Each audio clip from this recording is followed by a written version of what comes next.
ప్రజాస్వామ్యాన్ని పరిరక్షించడానికి ఎవరి స్థాయిల్లో ఒక పత్రికాధిపతిగా కావచ్చు, ఎవరు ఏ స్థాయిలో ఉన్నా దాన్ని మనం కాపాడాల్సిన అవసరం ఉంది. అలాగే ఆయన జర్నలిస్టిక్ వారసత్వ ప్రవాహం అంటే ఉదాహరణకి ఈనాడు, ఈటీవీ తాలూకు ప్రజెంటేషన్ ఆఫ్ న్యూస్ చాలా న్యూట్రల్గా, అన్బయాస్డ్గా ఉండదు.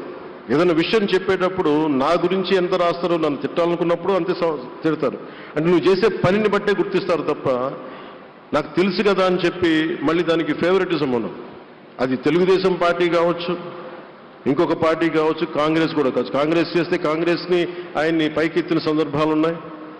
అలాగే ఏ పార్టీ తప్పులు చేసి నచ్చని ప్రజలకి ఇబ్బందికరమైన సంఘటనలు జరిగినప్పుడు ఏం మాత్రం వెనకాడకుండా ఫ్రంట్ పేజీలు వేసేవాడు. ఫ్రంట్ పేజీలో మరీ చాలా బలంగా చేసేవాడు.